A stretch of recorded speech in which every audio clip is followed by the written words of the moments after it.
आई, चहा पिलीस की नाहीस? 7 वाजले आहेत आणि तू अजून पण चहा नाही पिलास. कसली सून आहे तुझी, अजून पण झोपली आहे. रविवार असला म्हणून काय झालं? त्याचा अर्थ असा नाही होत की झोपून राहायचं. घरामध्ये म्हातारी लोकं आहेत, त्यांना लवकर जाग येते. त्यांच्याबद्दल तर विचार करायचा ना. आणि आई, चहा प्यायच्या आधी 2 अक्रोड, बदाम, अंजीर पण खात जा. आणि जर वहिनीने दिले नाही तर दादाला सांग, तुझ्या तब्येतीची काळजी घेत जा. म्हातारपणी जास्त ताकद हवी आहे. रूपा तिची आई अनुराधाला सांगत होती. तेव्हा अनुराधाताई म्हणाल्या, रूपा, तू माझ्याबद्दल जेवढा विचार करतेस तेवढा विचार सून कुठे करणार आहे. मुलगी ही मुलगी असते आणि सून सूनच असते. घरातली ती एवढी पण काम करत नाही जेवढी ती दाखवत असते. आणि तुझ्या भावाला माझं म्हातारपण दिसत नाही, पण त्याच्या बायकोचं दुखणं त्याला दिसतं. पण तू म्हणत असशील तर मी एकदा बोलून बघते. चल आता जाऊन सुनेला उठवते, नाहीतर चहा पण मलाच बनवावं लागेल. थोड्या वेळाने अनुराधाताई त्यांच्या सुनेच्या नंदिनीच्या रूमजवळ जाऊन म्हणाल्या, सूनबाई, सकाळ झाली आहे. सूर्य डोक्यावर आलाय आणि तू अजून झोपली. अगं, मंदार ऑफिसला जाणार नसला म्हणून काय झालं? लोकांना भूक लागत नाही का? बघ, रूपा किती लवकर उठते, म्हणून तर तिने सगळी कामं वेळेवर होतात. आणि एक तू आहेस. तेव्हा नंदिनी मुलांच्या रूममधून बाहेर आली आणि म्हणाली, आई, मी केव्हाच उठली आहे. सकाळी सकाळी लोक देवाचं नाव घेतात, पण तुम्ही आणि रूपाताई लोकांना नावं ठेवत बसता. आणि रूपाताईंना सकाळी सकाळी एवढा वेळ मिळतो कारण तुमचा जावई सगळी कामं करतो. घरामध्ये 2-2 नोकर आहेत, मग त्यांच्यासाठी काय काम आहे?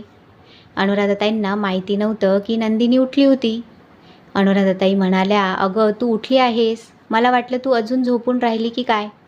नंदिनी हसून म्हणाली, आई, जेव्हा तुम्ही रूपाताईजवळ माझं गुणगान करत होता ना, तेव्हा मी अंगणात झाडू मारत होते. अनुराधाताई म्हणाल्या, मुलगी आहे तर आईची काळजी तिला असणारच ना. नंदिनी हसून म्हणाली, काही नंदा तर दूर राहूनच आईची काळजी करतात. कधी घेऊन जावं, नाहीतर इथे येऊन आईची सेवा करावी. त्यावर अनुराधाताई म्हणाल्या, सुनबाई, असं दुसऱ्यांचं बोलणं चरून ऐकायचं नसतं. आणि काय झालं, रूपाने मला थोडा सल्ला दिला तर ती माझी काळजी करते. तू पण तुझ्या आईची काळजी करत असशील ना. आई, मी लपून तुमचं बोलणं ऐकलं नव्हते. तुम्ही दोघी एवढ्या मोठ्याने बोलत होता की तुमचं सगळं बोलणं तुमच्या मुलाच्या कानावरही पडलं असेल. पण तुमचा मुलगा तुम्हाला काही म्हणणार नाही आणि विचारणार देखील नाही. अनुराधाताईंची चोरी पकडली होती, त्यामुळे त्या गुपचूप ऐकत होत्या. नंदिनी म्हणाली, आणि अजून एक गोष्ट आई, या गोष्टी तुम्ही माझी तुलना तुमच्या मुलीबरोबर करू नका. मी माझ्या आईची काळजी नक्की करते, पण कधीच माझ्या आईला माझ्या वहिनीविरुद्ध भडकवत नाही आणि नाही कधीच चुकीचा सल्ला देते. कारण माझी वहिनी माझ्या आईची देखभाल करते, त्यामुळे मला तिचे उपकार मानायलाच हवेत.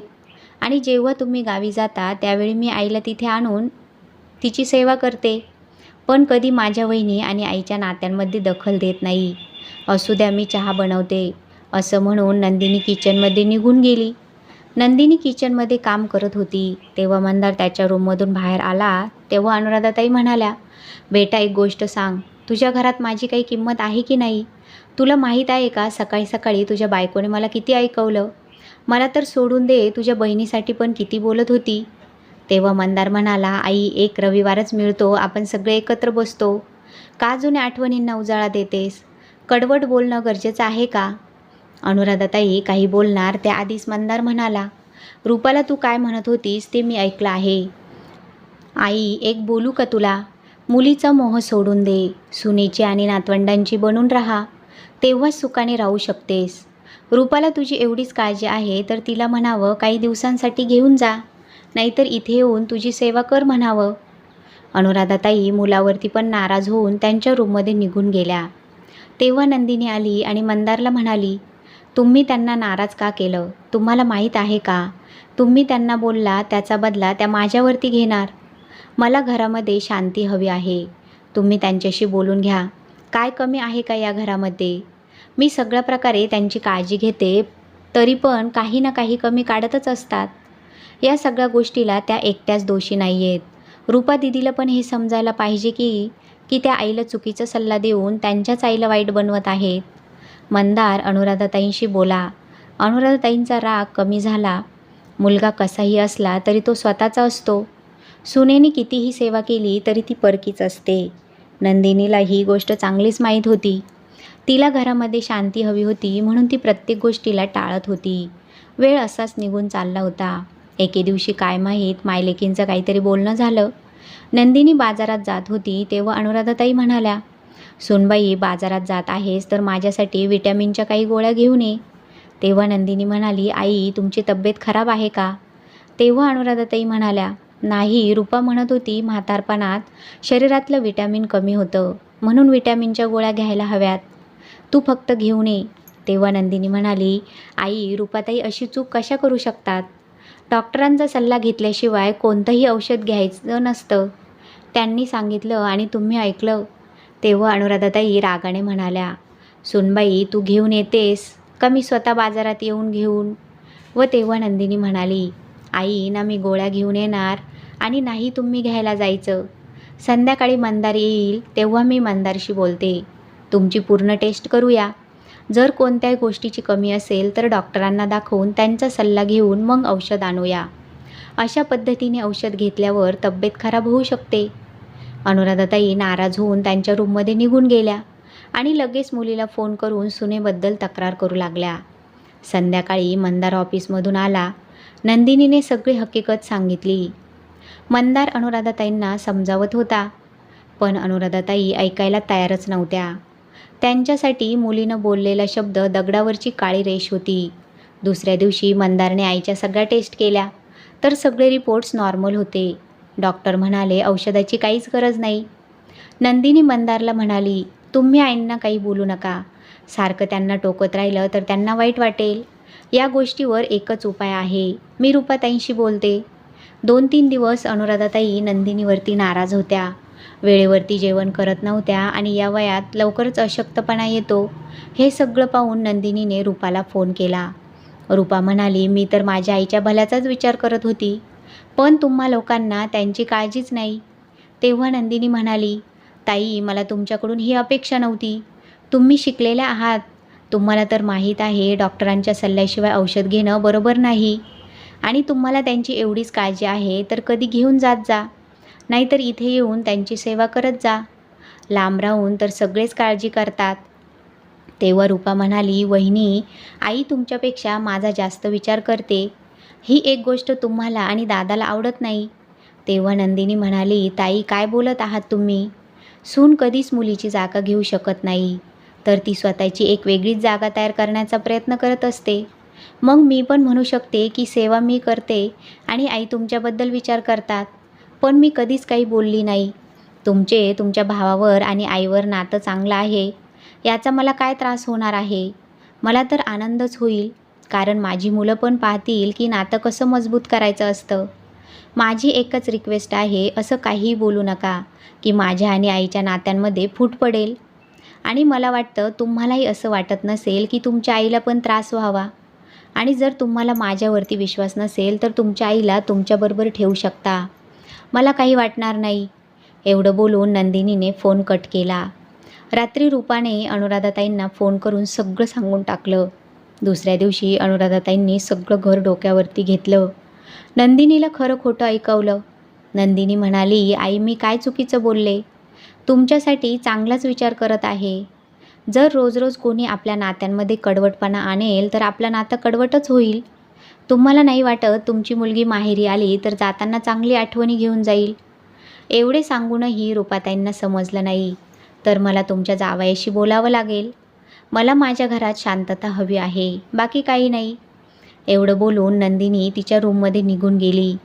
तेव्हा मंदार म्हणाला, "एक रविवारचा दिवस असतो. विचार करतो तुमच्याबरोबर चांगला वेळ घालवावा, पण हा रविवार पण भांडणात गेला." नंदिनी नाराज होऊन तिच्या माहेरी निघून गेली. "तर या घराची जबाबदारी तुझी असेल. मग बोलव तुझ्या मुलीला. बघूया विनास्वार्थ तुला आणि या घराची जबाबदारी घेऊ शकते का?" तेव्हा अनुराधाताई म्हणाल्या, "हो हो, का नाही सांभाळणार." तेव्हा मंदार म्हणाला, "चल तुझ्या समोरच रूपाला फोन करतो. आजच खरं खोटं करून टाकूया."